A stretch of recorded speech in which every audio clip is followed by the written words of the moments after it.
안녕하세요. 비처 컨설팅의 장덕화 가맹그레사입니다.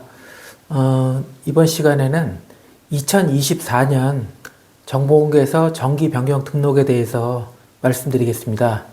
정보공개서를 등록한 가맹본부는 의무적으로 1년에 한 번씩 작년에 했던 가맹사업과 관련해서 그 활동 내역과 가맹본부의 변동 내역 등등 1년에 한 번씩 업데이트를 시켜야 되는데요. 신청 기한은 올해의 경우에는 4월 30일 화요일까지입니다. 다만 재무제표를 작성하는 개인사업자의 경우에는 이보다 약간 늦은데요.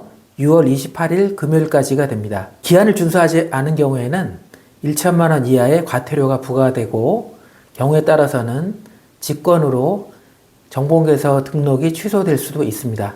접수하는 방법은 온라인 접수하는 방법, 그리고 등기 우편으로 접수하거나 직접 방문해서 접수하는 방법이 있습니다.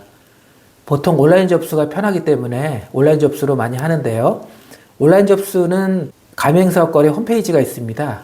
거기서 변경 등록 신청을 하는 거고요. 우편이나 방문 접수의 경우에는 지자체별로 다른데 서울, 경기, 인천, 부산 이 네 군데는 해당 지자체 공정경제과가 있습니다. 거기다가 접수하는 거고요. 기타 지역의 경우에는 한국공정거래조정원에 접수를 하게 되어 있습니다. 여기서 잠깐 조심할 것은 우편이나 방문 접수의 경우에 마감일 오후 6시까지 접수되어야 합니다. 오늘 말씀드리고 싶은 내용은 정보공개서 변경 등록을 서둘러야 하는 이유에 대해서 강조하고자 합니다. 잠깐 정보공개서 등록 현황을 말씀드리면 2024년 1월 20일 기준으로 정보공개서 등록 건수는 12,581건. 아마 이 동영상을 듣고 계신 이 시간에는 더 많아졌을 거예요. 그래서 12,500건이나 되는데 한정된 공무원이 12,500건 이상이 되는 그 정보공개서 심사를 하고 등록 작업을 해주는 것 때문에 작년의 경우에 제가 4월 11일 날 접수를 한 케이스에는 5월 11일 날 정확히 등록이 됐어요.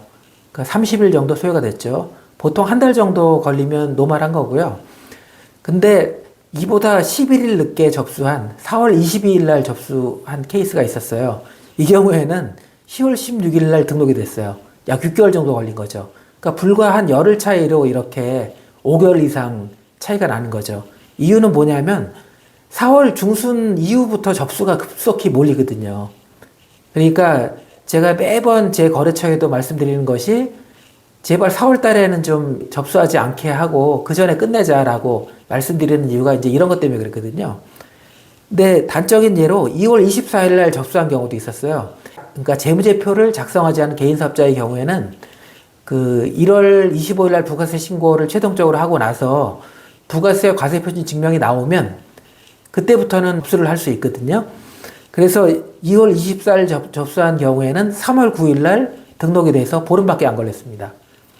그래서 이렇게 접수를 서둘러야 되는 그 이유는 접수가 일시적으로 몰리면 담당 공무원 분들도 되게 바쁘고 또 물리적으로 할 수 있는 양도 정해져 있고 하니까 아까 말씀드린 것처럼 이게 막 6개월씩, 7개월씩 늦어질 수도 있거든요.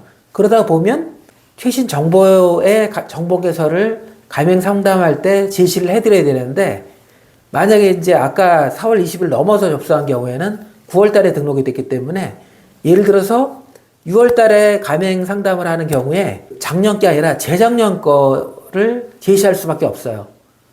그게 이제 법적으로 효력이 있는 거고요. 또 하나는 접수를 늦게 하게 되면 가맹거래사 분들도 자기 이제 담당 업체들이 많은데 다 늦게 오는 경우에 제대로 꼼꼼히 못 보겠죠. 그래서 저는 항상 그 가맹 조건이라든지 그 내용을 바꿀 때는 좀 더 일찍 접수를 해서 가맹거래사가 엄청 시간을 좀 달라라고 말씀드리거든요. 근데 이제 4월 20일 넘어서면서 그 등록 의뢰가 들어왔는데 그때에서 가맹거래사 분께서 그것들을 꼼꼼하게 검토를 못 해준단 말이에요. 그때는 이제 시간이 쫓겨가지고 그냥 의무적으로 해야 되는 것들만 기계적으로 할 수밖에 없어요.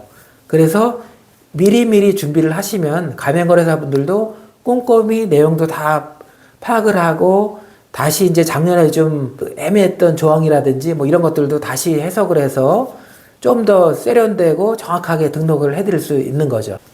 그 팁을 드리면 개인 사업자의 경우, 그러니까 정확하게 재무제표를 작성하지 않은 개인 사업자의 경우에는 아까도 말씀드렸지만 1월 25일이 되면 전년도 부가세 확정신고까지 완료가 되기 때문에 부가세 과세 표준 증명이 발급이 되면 1월 25일 이후에 아무 때나 접수할 준비가 된 거예요. 그러니까 굳이 3월, 4월까지 기다리지 말고 1, 2월에 다 끝낼 수가 있습니다. 그래서 개인사업자는 그렇게 해서 마무리하면 되고, 이제 법인의 경우에는 재무제표를 3월 31일까지, 그러니까 법인세 신고 기한이죠. 3월 31일까지 법인세 신고가 되면 그때서 이제 재무제표 발급이 되는데, 지나다 보면 3월 중순까지 이게 넘어갈 수 있는 거죠. 그러니까 그렇게 하시지 마시고 1, 2월에 재무제표 항목을 제외한 나머지 부분, 그러니까 가맹점 변동이라든지 가맹점 매출액, 또 차액 가맹금 내역, 판매 장려금 내역, 뭐 광고선 전비 내역, 기타 등등의 것들을 또 플러스해서 뭐 가맹 조건을 바꿔야 된다든지 뭐 이런 것들까지 포함해서 이런 것들은 1, 2월에 충분하게 다 파악이 되기 때문에 최소 2월까지는 다 가맹거래사분한테 보여줘서 가맹거래사분이 사전에 다 준비를 할 수 있게끔 하고 3월 말을 돼서 4월 초에 재무제표가 발급이 되면 뚝딱 그것만 그 재무제표만 반영을 해서 바로 접수하게 되면 4월 초에 충분히 접수를 할 수 있고 그때 접수하더라도 한 달이면 등록이 정상적으로 되는 거죠. 저는 이제 그것을 권장을 해드리고요. 그리고 재무제표를 작성하는 그 개인 사업자들이요는 6월에 한다 그랬죠. 그 경우에도 빨리 하시려면 미리 뭐 2, 3월에는 기초 자료 작성을 다 해놓고 그 종소세 신고되고 재무제표가 나오면 바로 그것만 집어넣는 거죠. 서둘러서 준비해 주시면 가맹본사도 가맹 희망자분들하고 상담할 때 최신 자료로 상담할 수 있고 또 가맹 계약서라든지 정보개서 내용에 대한 부분에 대해서 가맹거래사분하고 또 꼼꼼하게 다시 한번 살펴가지고 좀 더 뭐 내용 변경할 것들을 또 변경할 수 있고 뭐 이런 시간이 있으니까 예, 그렇게 하시는 것을 꼭 당부드리겠습니다.